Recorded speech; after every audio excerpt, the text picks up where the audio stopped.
Hello hi అందరికీ ఈరోజు మన ఛానల్ వచ్చేసి అయితే గోంగూర చికెన్ మనం చాలాసార్లు చాలా రకాలుగా వండుకున్నాం కదా. గోంగూర చికెన్, మటన్ చికెన్, లేకపోతే గోంగూర బోటి, గోంగూర మటన్ కర్రీ రెసిపీ, ఇలా చాలా రకాలుగా చేసుకున్నాం. కానీ ఒక్కసారి నేను ఫస్ట్ చూసినప్పుడు కూడా నేను షాక్ అయ్యాను. గోంగూర చికెన్ పికిల్ అసలు ఇది నేను ఫస్ట్ టైం చేయడము అండ్ చూడడం కూడా. సో మనం కూడా ఒకసారి ట్రై చేస్తే బాగుంటుంది అనేది అయితే నేను అప్పటికప్పుడు అంటే నైట్ డిసైడ్ అయ్యాను. మార్నింగ్ అయితే మా ఆయనతో నేను గోంగూర తెప్పించాను అనమాట. ఎంత బాగుందంటే నిజంగా చేసినాక వేరే లెవెల్లో ఉంది. మీరు ఫుల్ వీడియో చూడండి, మీకు అర్థమవుతుంది. ఈజీగా చేసుకోవచ్చు మన ఇంట్లో ఉన్న వాటితోనే. ఏదో పెద్దగా వాడేద్దామా, మన రకరకాలు వేద్దామా అలా ఏం లేదు. ఈజీగా సింపుల్గా చేసుకోవచ్చు. టేస్ట్ ఎలా ఉంటుందో అనేది అస్సలు కంగారు పడిన అవసరం లేదు.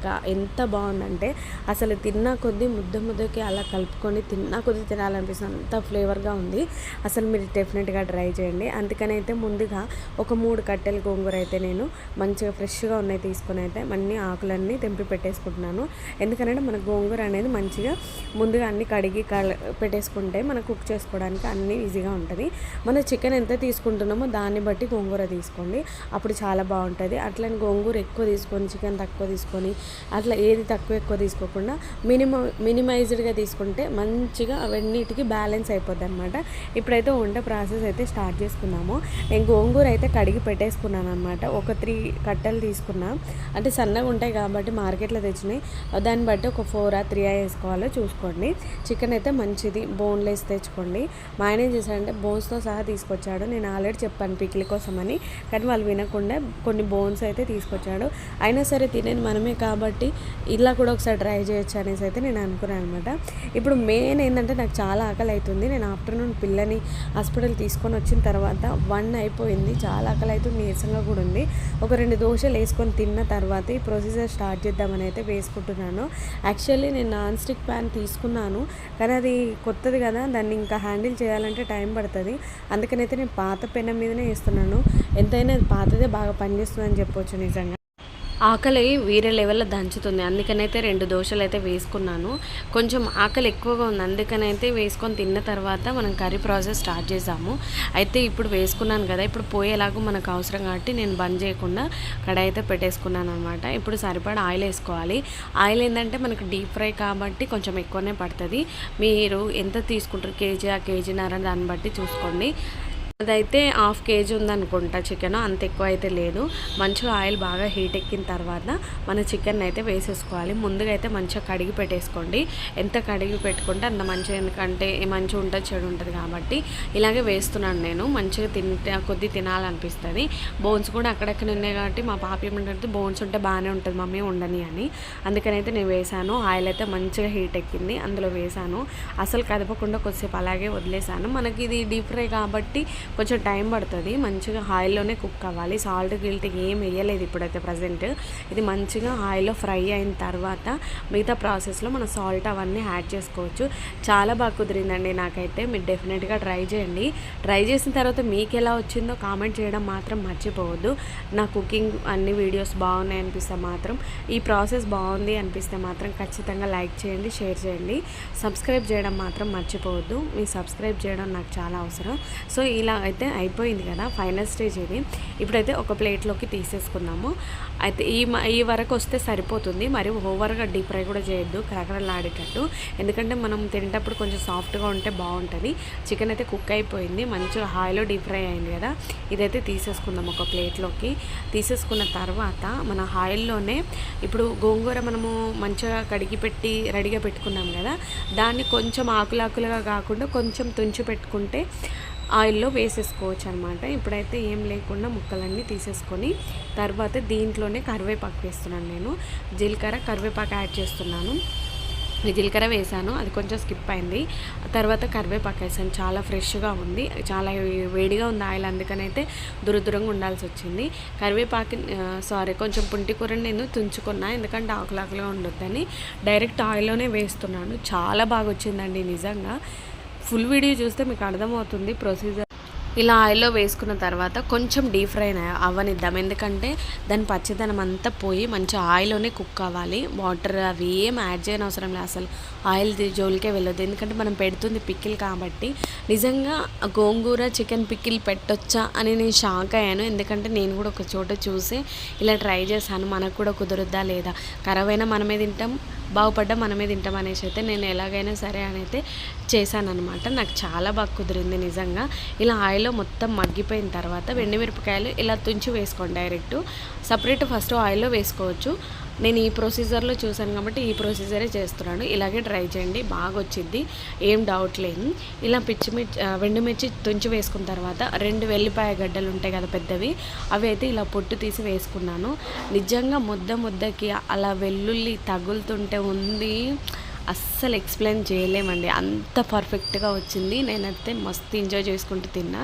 అసలు అప్పటికే దోశ తిన్నా, గ్లాస్ పాలు తాగున్నా కాబట్టి అయినా సరే మళ్ళీ నేను ఫుడ్ తిన్నాను అనమాట.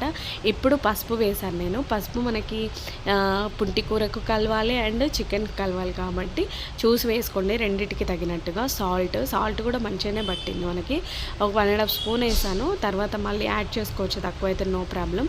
ఇదైతే మళ్ళీ ఒకసారి మంచిగా కలిసేటట్టు కలుపుకోండి. ఇవన్నీ మనకు ఆయిల్లోనే డీప్ ఫ్రై అయిపోవాలి. ఎంత మంచి స్మెల్ కానీ టేస్ట్ కానీ స్ట్రక్చర్ కానీ సూపర్గా వచ్చిందండి నిజంగా. ఆ కోటింగ్ సూపర్గా కుదిరింది. ఇప్పుడు ఈ స్టేజ్లో ఉన్నప్పుడు మళ్ళీ చికెన్ అయితే వేసేసుకుందాం మనము. చూస్తారు కదా, ఇప్పుడే వేయట్లేదు, జస్ట్ చూపిస్తున్నా మీకు. ఇలా మంచిగా డీప్ ఫ్రై అయిన ముక్కల్ని పక్కన పెట్టేసుకున్న తర్వాత ఇవన్నీ ఒకసారి మళ్ళీ కలిసేటట్టు కలుపుకుందాము, ఎందుకంటే ఆయిల్లోనే కుక్ అవ్వాలి ఇవన్నీ. చూస్తారు కదా, మంచిగా కుక్ అయిన తర్వాత మిగతాది ఏముంది మనకి, ఇంకా అల్లం పేస్ట్ యాడ్ చేయాలి, కారం కూడా వేసుకోవాలి, చిల్లీ పౌడర్ వేసుకోవాలి అండ్ మిరపకాయలు కూడా యాడ్ చేసుకోవాలి. చిల్లీ పౌడర్ ఆకుపొడి కాబట్టి నేను 2.5 స్పూన్లు వేసాను. 1/2 కేజీ చికెను, ఒక 3 కట్టెలు పుంటి కూర కాబట్టి మీరు కూడా చూసి వేసుకోండి. డెఫినెట్గా ట్రై చేయండి, సింపుల్గా ఈజీగా చేసుకోవచ్చు. తిన్నా కొద్దీ తినాలనిపిస్తుంది, ఎంత ఎంజాయ్ చేస్తూ తినొచ్చు అంటే నిజంగా. చల్లబడిన తర్వాత ఇంకా 2 ముద్దలు ఎక్కనే తింటారు, అంత బాగుందన్నమాట. అంత ఈజీగా అయితే పాడవ్వదు పికిల్. అలాగని చికెన్ పికిల్ మనం మాత్రం ఎన్ని డేస్ ఉంచుతాం ఇంట్లో, ఒక డేనా 2 డే ఎక్కువ. అసలు 1 కేజీ పెట్టినా 2 కేజీలు పెట్టినా అప్పటికప్పుడు లేచిపోద్ది, నిజం ఇది కదా. అందుకనైతే ఇవన్నీ కలిసేటట్టు కలుపుకున్న తర్వాత అల్లం పేస్ట్, ధనియాల పొడి వేస్తున్నాను నేను, ధనియాల పొడి కూడా వేసుకోండి. ఇది వేసిన తర్వాత ఫైనల్లో ఇంకొంచెం ఏంటంటే అల్లం పేస్ట్ కూడా వేసుకోవాలి, గరం మసాలా కూడా వేస్తున్నా, గరం మసాలా వేసుకోండి.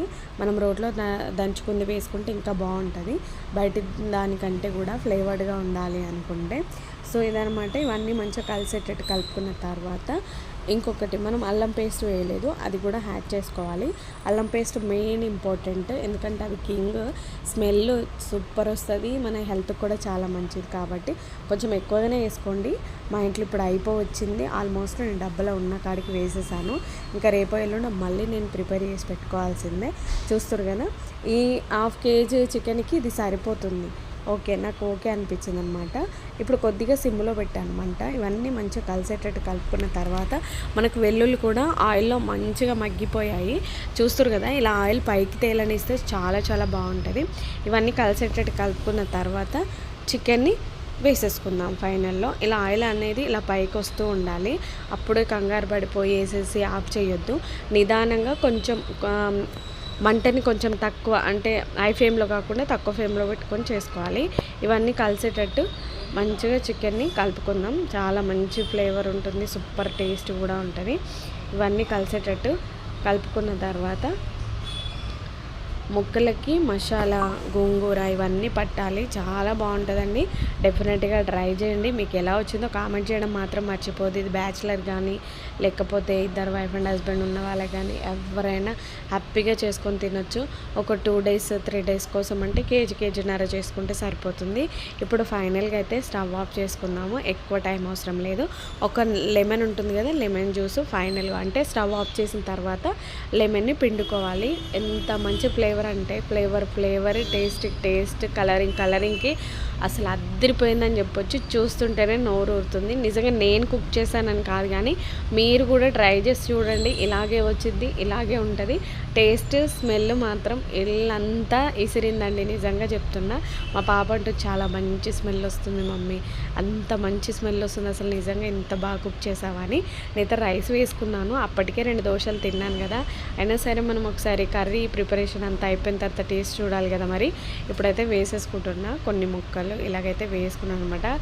సో మొత్తానికైతే తినేస్తున్నా. నా కొడుకుని షాప్లో కూర్చోబెట్టాను, ఇంకా వాడు వచ్చాడంటే లాగించేస్తాడనమాట.